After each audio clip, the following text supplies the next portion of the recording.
Hello, I'm Somi Arian. I'm the founder of the think tank for women in business and technology and the fempeak platform, with the mission of raising women's socioeconomic status. When I was launching fempeak, I had so many questions about branding, trademarks, and IP. It was really overwhelming. The truth is that your trademarks can easily be the most valuable assets of your business. As you will hear it from our guest today, there are companies that get more money for their name and trademarks than all of their other assets combined when they are selling. Shireen Smith was our trademark and IP lawyer and consultant when I was starting the company, and she's written a great book which is called Brand Tuned that I think every entrepreneur should read. In this interview, I've tried to cover some of the most important topics around branding and trademarks with Shireen to help you get a good sense of what you need to know. So with that in mind, here's my conversation with Shireen Smith. I remember, when I started working on fempeak, it was quite interesting because in the beginning it wasn't fempeak, right? If you remember, we started with Fem Talent, right? And it was quite hard to come up with a name, and people always have opinions. They're like, "Oh, why did you not choose this? Why did you choose that?" And it's so hard to find something that everybody's happy with. So ultimately, you at some point you have to say, "Okay, enough is enough. I just need to find the name," and go with the flow. So tell me a little bit about your experience over the past few years as you've been working with various clients. What is people's process usually? How do they come up with a name for their business? And then where are some of the places where they maybe go wrong? What could it be that they could have known before making that choice that would have made their lives easier? Well, I think often people don't realize that they can't choose any name they like, but it has to be a name that's actually available to use. And that involves really doing some searches of the trademark registers. That's one common mistake, and it's not at all unusual to find that the name people come in with isn't something that they can have. So it's unfortunate often. A good strategy is to use your own name. So I didn't mention it to you, but if you'd use Somi Arian, for example, that can often be a good strategy as a brand name. So Mars, for example, the chocolate people, they started out with the founder's name, and then as they had other products like Skittles and M&Ms and Milky Way, they added new product names. So that can be an easier strategy, but really there's no shortcuts for choosing a name that resonates with you primarily and also with the audience. So I don't tend to choose names for people because I find it's easier to just advise them about what they can do and then they choose their own name. But of course, in many cases, it's not appropriate to use your own name. Like, say, for example, if I'm building a platform for women in business and technology, it's got to be a platform that is going to have to be bigger than me. Like even now, for example, on fempeak, we have Sherpanis. We have 6 Sherpanis. I'm one of the Sherpanis, even though I'm the founder, but I'm one of the Sherpanis. And then we're going to have Ranamas, and let's say, okay, depending on the type of business that it is, okay, so choosing your own name or using your own name, say Somi Arian, so using your own name is one strategy. What else? Where does one begin? For example, I went to websites where they have these AI generated, options where you can put in, some letters, some name that for the AI to start with. And then you would be able to maybe put in some criteria categories of, I found interestingly enough in some of these where I put, for example, women, and then I put tech, but it would give me something to do with beauty. I was like, I didn't mention beauty. Where did this come from, right? Like that goes to show the bias, right? Just because there was the women or female. And a lot of the names sounded like the name of maybe a sanitary product, like, so I think that there is the AI bias, right? That for the type of names that are used in anything that is in, it has a connotation of female, so there are all of those, right? So what are some of the other strategies? It depends really on the type of name. So you can have made up names like Google or Microsoft. You find some way of putting elements together and producing a nice sounding name that means something to you, but is perhaps totally made up. Or you can have a descriptive name in the sense that you want to suggest what it is you're doing, which is what you were after. And those names are quite difficult because you don't want to be too close to describing what it is. And on the other hand, it needs to be available and suggest the category. So good choices are things like Toys R Us, Deliveroo, Hotel Chocolat. So those sort of names, which is the type you went for. The thing is, for some businesses, that isn't a good approach. If you're choosing a name that has to be available internationally for a lot of different products and services, like something like Zumba, then you do need a very unique name. Otherwise, it's quite difficult to find availability. Or what would happen is that you have to trade in different countries under different names, which can get very complicated. Like Burger King was Hungry Jack's in Australia for a long time. And then now they've got the name, but because of all the brand equity they've created in Hungry Jack's, they've left it as Hungry Jack's. So it's really got to be a name that's available internationally, and that's the difficulty. If you're only looking in the UK, it's much easier. So this is interesting. Okay, so we have 3 categories so far. We have made up names, suggestive names, which is similar to fempeak, right? Then your own name. Are there any other categories we need to know? Well, people choose acronyms, but then often a very poor choice of name. And the acronyms that are very successful are usually businesses that have chosen descriptive names that aren't capable of registering as trademarks. So when they come to trademarking, they choose acronyms. So like HSBC, BT, all these very well-known acronym names only came about because initially they couldn't have registered those descriptive names. And the point with acronyms is that these successful businesses have poured hundreds of thousands of millions of dollars into their brands. So that's why those acronyms are known. But usually it's much better to have a made-up name than an acronym, which means something to people because they might choose a name like, I don't know, Business Networking International. That was a descriptive name. It means something to them, and then they can turn it into BNI or whatever. But it's not a good approach generally for finding a good name, because that long descriptor doesn't necessarily mean something to other people when they see the initials.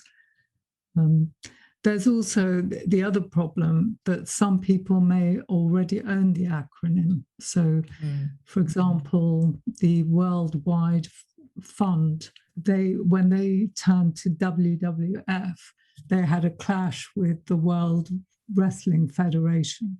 So they both wanted WWF, and they had trademark disputes for years over that until the Wrestling Federation turned to WWE. So we have made up names, suggestive names, your own name, acronyms. So really it's finding names that already mean something. So an adjective, for example, like Apple, Shell, just a word that you like that you can turn into a brand name for you.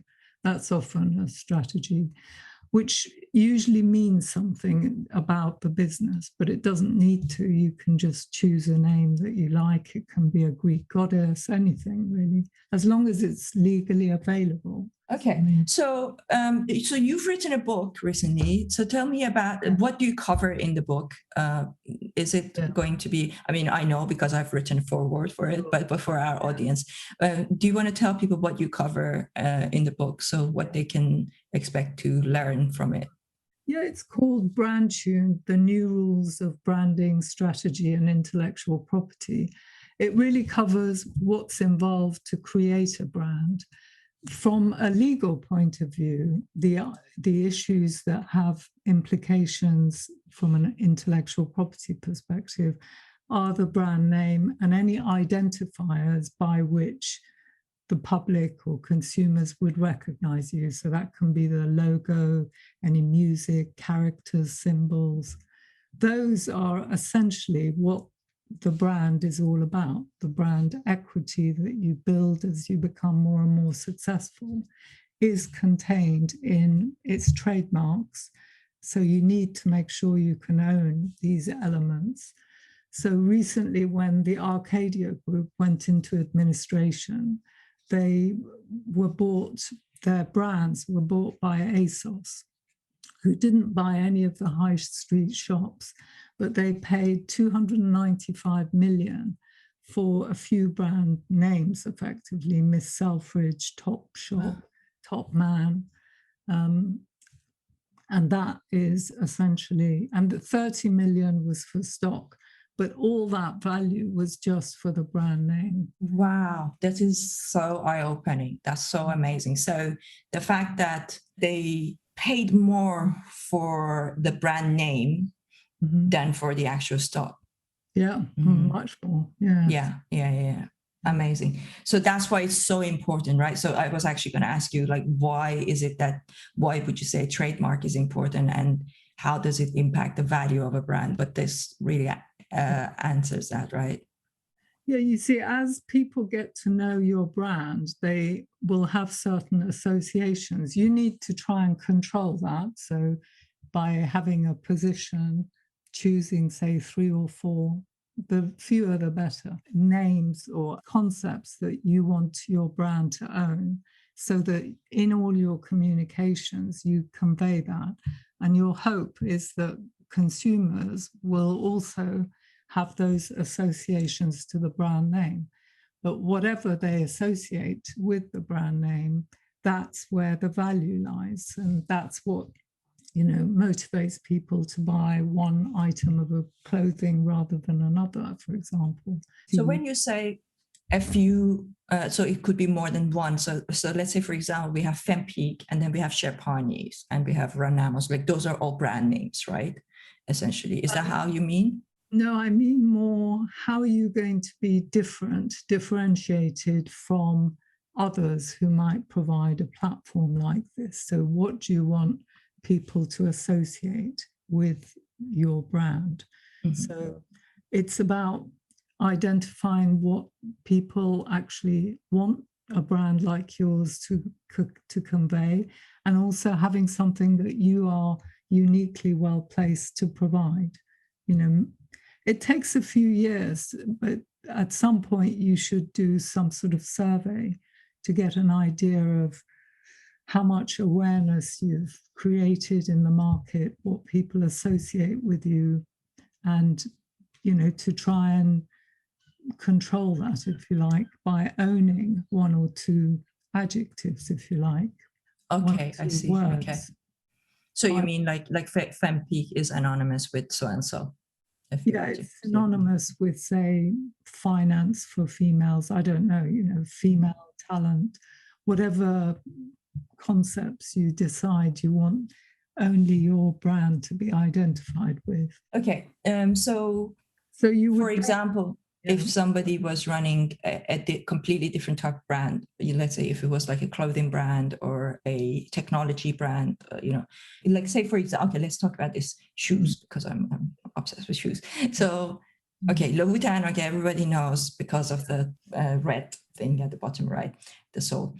So when I look at, let's say, Prada, Jimmy Choo's, like to me, they all look the same. Like there is no differentiation. So how did they go about creating those differentiations? And what happens if somebody now new comes into the market? Yeah.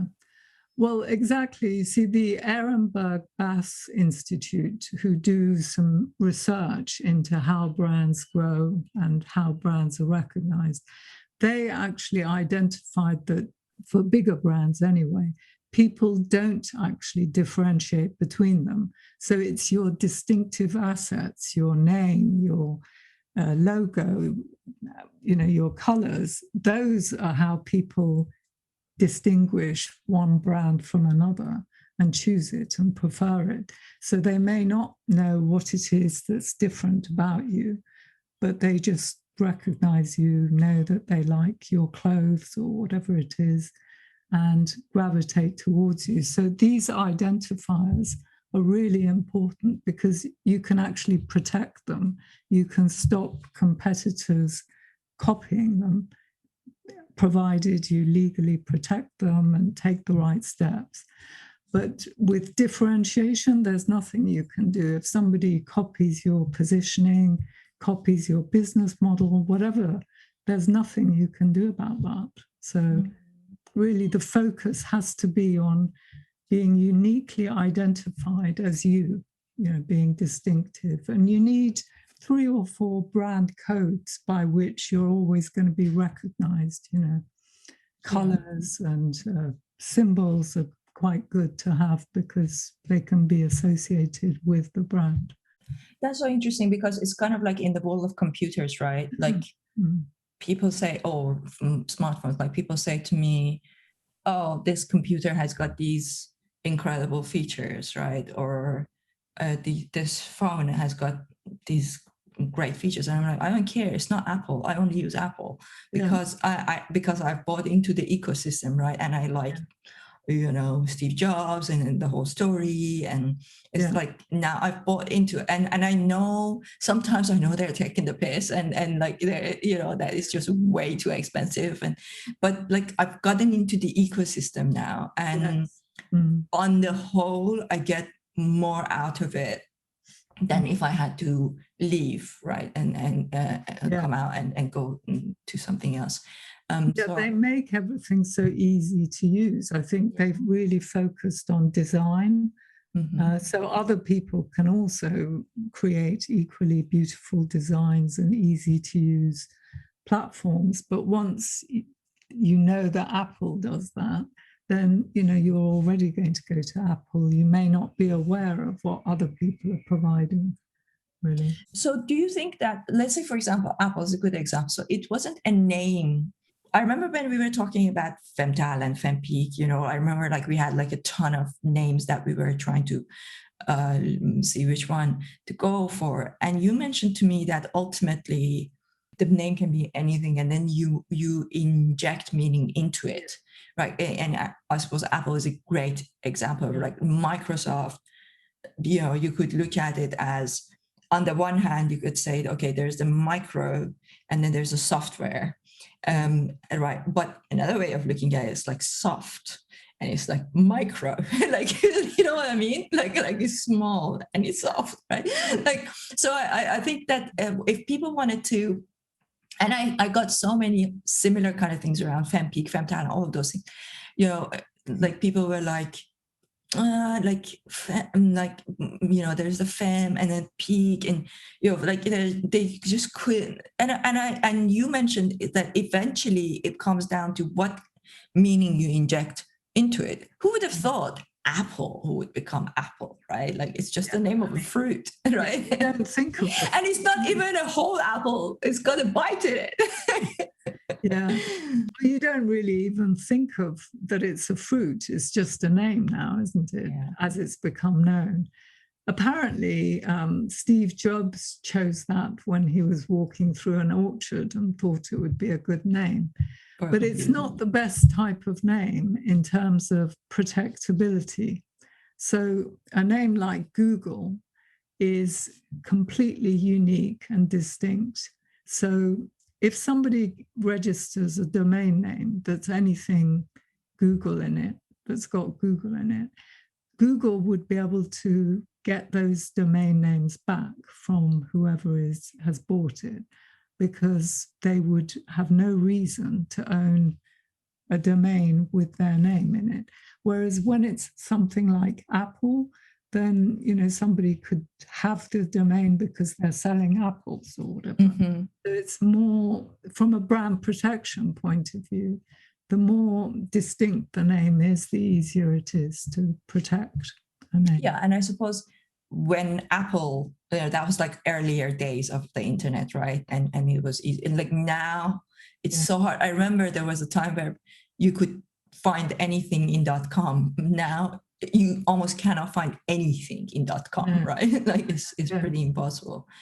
Yeah, it's not necessary to have the .com nowadays. I think some people think it is necessary, but I have to say, so I remember we had this conversation, and I mentioned to you about fempeak. Oh, first of all, let's address one thing. This is in my experience. What happens is that when you search something, even if it is available, then if you don't buy it right away, then you go in next week and it might not be available. It feels like when people search something, there are, I don't know. Yeah, there is but there seems like, that when you search it, it seems like it, because I swear I went and checked fempeak.com and it was available. And then when I went back to it, it wasn't available. So I bought fempeak.ai, and then later on I had to place a bid, and I had to pay quite a lot of money to get fempeak.com. But because at that time I was like, okay, we just need to get started, right? So I went with fempeak.ai. And of course, because technology was a big part of what we were doing. Yeah. And then I wanted to ask you about, I understand that the .com is not necessarily, from a branding point of view, maybe not that important, but from a delivery of emails perspective, I have noticed that there is a difference. Like, for example, we have somiarian.com, somi-arian.com, we have somiarian.co, somiarian.org, and we've tried all of these because we do this massive campaign for outreach campaign for asking people if they are interested in joining. And by the way, while we are at it, I'm going to address why we're doing it that way, because it's very, very hard for us to advertise. Even if we have the money and we want to advertise. For example, Facebook doesn't approve our advertising if we're directly advertising fempeak, because it says socioeconomic status, raising women's socioeconomic status. They associated it with political, social, and then they want us to sign a declaration to say that this is a political or social move or enterprise, which is not, right? Like this is simply a platform for women in business and technology.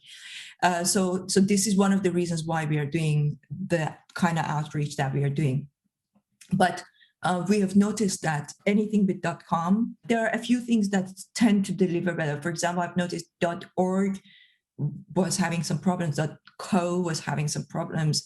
It's a little bit of a chicken and egg, but to try and, do you buy all of those and to try and you try it or not? But it seems like .com has the best delivery of emails. Oh, that's very interesting. People also buy .net. I think in the time when everyone felt you had to have a .com, if they couldn't get the .com, then the .net was the next one that they would get.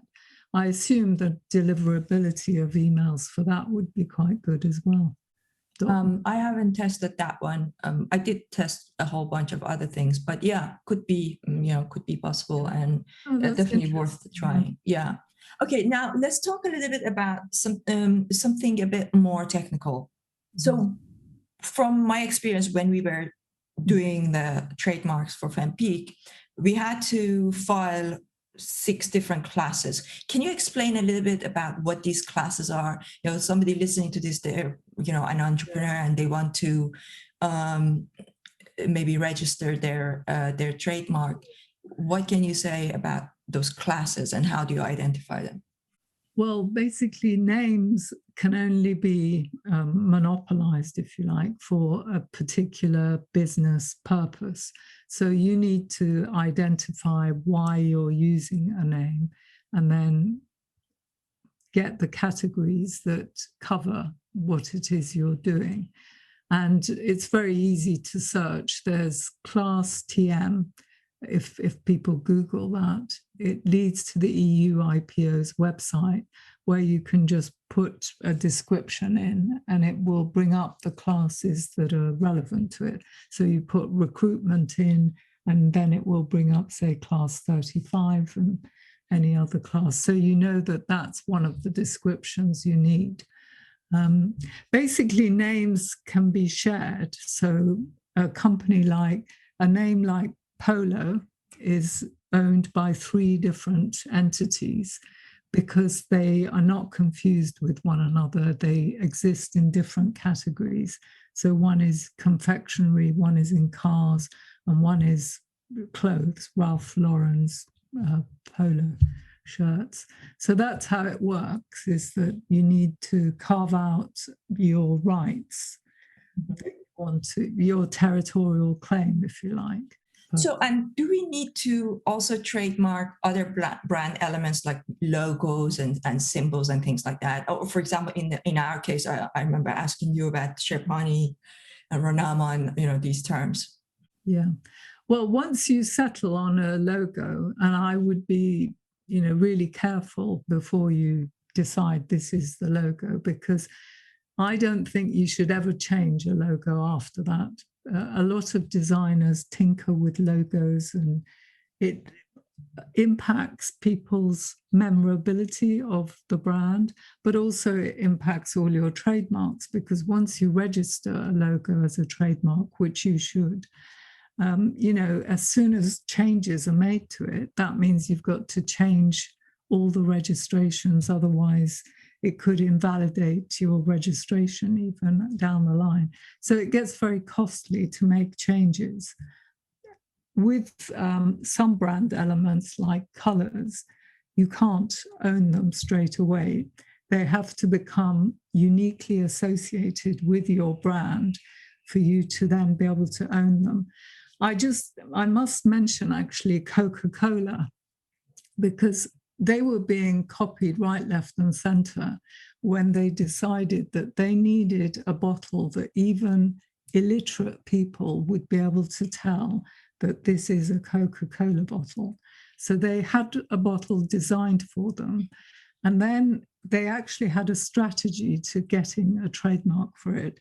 They registered it as a design, which then gave them some legal protection to be able to stop anyone else using that bottle shape. And then after about 14 years of advertising, promoting, so that people would associate that bottle shape with the brand, that's when they could get a trademark. And the value of a trademark is that it lasts forever, potentially, as long as you renew it and use a trademark. Whereas with a design registration, it has a very limited life. So you can only renew up to 25 years. So a few lessons we learned today: trademarks last forever. They can, provided you renew them. So they run out after 10 years, but provided you renew it, you can renew it for 200 years or more. Okay, and that potentially your brand name could be more valuable than any asset that you own in the brand. Also these identifiers that you develop gradually, like, for example, a logo, it depends what the logo is, but a symbol, colors, whatever. You should choose them to be as different as possible to what is out there that competitors are using. People often say that you need to have meaning, but that's how you end up all having the same sort of color in an industry. What you want is to be standing out, be different, so that you can also stand a chance of getting a trademark for that color eventually. Yeah, but the issue with the colors is that there are only so many colors, right? Like it's so difficult. And for example, I remember when I was thinking about colors for fempeak, people were like, okay, usually if you want it to be quite professional, you go with blue, blue is a color that's like, it's like, okay, but then that's LinkedIn, then they're like, oh, but pink is too female. Well, it is a female, and then people were like, no, but pink is too much like, too associated with like Barbie style, So eventually I just sort of went with, I said, look, we're going to go with a combination of pastel colors because it is very calming, and we will have elements of both pink and blue, because then that way we will have addressed both of those. But there are only so many colors, right? And it's so hard. So do you have any suggestion as to where do people start when going for colors? Well, it's to have a look at what competitors are using, and as I say, be as different as possible. You don't have to use blue and pink. For example, you could use a certain shade of yellow, or any color really. You could go for black and white. So the thing is to see what there is in your industry and how can you. Personally, the way I looked at it, in the end, I was like, I'm gonna actually, my favorite color is yellow, like the yellow that I'm wearing, maybe a bit more mustardy, like a dash of like maybe orange into it. But I do really like pastel colors because I find them so calming. And I think like we're in this world of social media, like everything is so loud. And I just wanted to kind of convey a sense of calm, especially when we are talking about technology and finance, like I didn't want it to be like too much in your face, because the content is already, it's like quite strong. And so far we have had very, very good feedback from people from the design, except for some people in the beginning, maybe we had a little bit more pink, and some people were like, oh, there's too much pink, but we've addressed that. Now we have got more shades of kind of purple. But yeah, it's like a science and an art. And in the end, I would personally say, and I wonder whether you agree with that, personally, I would say, in the end, it's got to be something that you enjoy going to, that, like you personally, as a founder, as the founding team, you love it, that you every day you go into it and you're like, this is pleasing to my eye, every time I go. Like we've got so many good so much good feedback on this design of the woman who turns her head, and ultimately it's going to be something that you like it. Like you go in and you say, do I enjoy this UI? If you don't enjoy it, then well, also the purpose of it is to make you noticeable. It doesn't necessarily need to be in your face, but it's how buyers or people looking in their feeds notice things. So you need to think about that, and really ultimately about not changing it. Once you settle on something, and you're still very early days, but once you identify what it's going to be for permanently, you will get bored with it, and that's when it's a bad idea to change. Change it, yes. Yeah, actually, I remember one of our share parties was like, okay, I'm getting tired of this woman. Every time I go in, I'm seeing the same picture of the woman. I was like, no, it's working. People like it, let's not change. But I think we are going to make some changes, but I've kept that in there for now, at least. Are you using anything else? Because often it's quite good to use a symbol of some sort, a character. Are you using anything? What do you mean by the symbol? Obviously, we have the logo, which is like the. What is the logo? Is it more than the name written out? No, it's let me share my screen with you for people who are watching on YouTube. At least they can see. I saw the one at the very beginning that you had. Right. So this is the logo, right? Because it's like the peak, right? And it's the mountain. Well, and also because we have Sherpanis and we have Ranamas, they like, it's about, we're using the mountain climbing metaphor. Yeah. We're using the mountain climbing metaphor for everything we're doing. And as we bring in more collaborators, we're using like, Sherpanis help you get to the top of Mount Everest, Ranamos help you get to the top of, say, Mount Alborz, Damavand, things like that. So we are going to bring in more. I think, I've been reading more and more about mountaineering, and I think it's a really good metaphor for what we are trying to do. Yes, it is. So that, for example, you should protect it, the logo, but ultimately, you see, brands like Nike that have become known with the swoosh.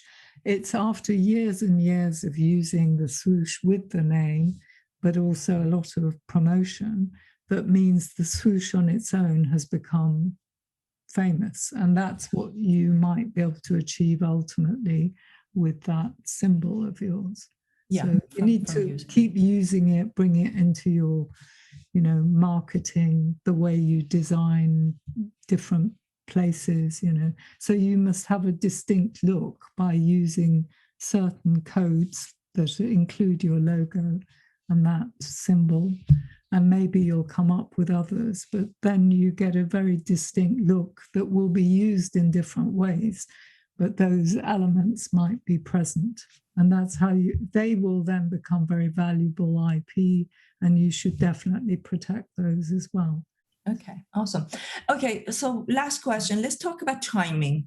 So at what point should one, again, a bit of a chicken and egg, right? Sometimes like you start something and maybe in the beginning you don't have a lot of money, and it's not cheap to do all these trademarks in so many different countries, right? So at what point should you say, okay, I need to really put money behind, like say if you're at a place where you have to you have a small pot of money and you have to decide, am I going to go raise investment? I need somebody to help me with getting ready, investor ready, and then you're like, okay, now I have to also protect my IP, and maybe your brand hasn't even fully evolved to a point that for sure what is worth protecting, right? But there's been times where you maybe come up with something and you protect it, right? And then you go to investors and then they say,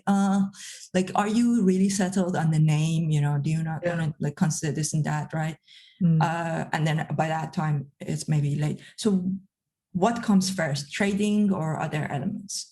Well, I often advise people to go with a temporary name in the early days when they're trialing the concept, trying to get something off the ground, if that could work for them. If you use a name that you're not particularly in love with and it's okay for you to rebrand, then you don't need to really bother with trademarking in those very early days. But as soon as you have a name that you want to be identified with, then trademarks is like a cost of being in business. It should be one of the first things you do. There was this business that set up around the same time as Amazon. They were called Amazon Network. They were a professional services type of business. And Amazon set up around the same time selling books.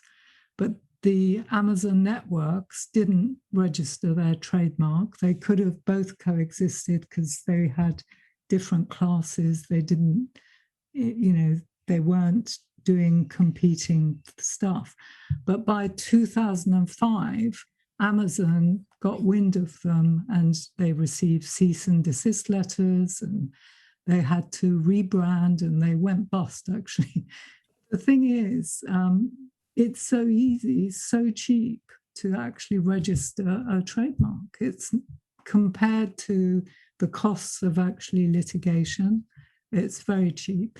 And if a big brand likes the name you're using and wants to use it, they would buy you out if you have a trademark. Whereas if you're just using a name and relying on unregistered trademark rights, they'll just completely ignore you because they know that you'd have to be able to afford litigation to defend yourself, and you're not going to be able to do that. So So really, for small businesses, it's actually more important to protect what you've got because, it's relatively cheap to do it, especially just within your own country, never mind internationally, and so much more cost effective than litigation. Okay, I know I said final question, but one more question. So should people go to someone like you to help them with these things, or should they just go online and do it themselves? I'm the kind of person that I tend to not do DIY. I'm like, unless it's something that I'm really good at, like marketing, which is my forte, or like when it's something which is like filmmaking. Well, I'm a filmmaker, right? Why would I pay someone else to make my films? But what with anything where, like things to do with finance, things like that, and trademarking. I know that there are websites where you can, but then you're kind of second guessing. And for me, it was worth having, somebody to make sure that I was doing. But if you don't have a lot of money and you're trying to save, how do you even make sense? Like, for example, I wouldn't have known which classes we needed. We ended up with 6 classes, right? And all of those things. So how good are those websites where they kind of tell you that they would do it all? Those websites, well, basically the intellectual property offices do a lot of explaining. I've had a client tell me that he spent 50 hours actually learning how to do trademarking. So if you are willing to put the time into it to do it properly, you can certainly do it. But it's not something to just do in a cavalier way, because I've seen people with registrations in totally the wrong classes. They haven't even got protection, but they've gone and paid to, and then they've got this false sense of security. So it's only once you have to use your trademark that you realize whether it's good or not. So, I think if people are willing to put the time and effort in to do a good job, and that, and they do manage to do a good job, then fine, but otherwise get a professional to do it. Yeah, it all comes down to that battle of like time versus money, right? For me, my time is the most expensive asset in my business, right? There's just so much I can do. So for me, going for a walk and thinking about some big picture of something to do with my business is much more valuable than sitting there trying to figure something out. Another point that's worth mentioning is that a trademark registration alone is pretty pointless. What really matters is assessing whether you can use a name. So you need a professional to do that for you. So, for example, SkyDrive had been registered as a trademark by Microsoft, and nevertheless, they were infringing on Sky. They obviously hadn't done their checks, and so they had to rebrand to OneDrive. So if you do it yourself, at least get a professional to do the checking for you to establish that you can use the name. That's really important. Awesome. So do you want to tell people where to find your book, your website, so that they can, and a disclaimer, I have to say that you did our trademarks and it was, you've been very, very helpful. So that's why I thought that you had so much knowledge and experience that I wanted you to share that with other people. Yeah. So I own a law firm, As Rights, which helps people with trademark registration and stuff.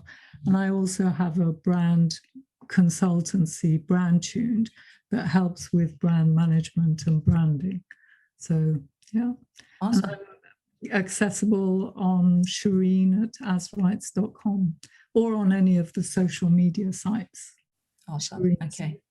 Shireen Smith. And we will put all of that in the description as we release that.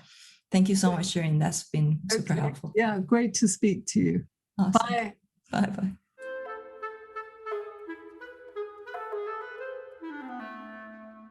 I hope you enjoyed this conversation with Shireen Smith and found it helpful.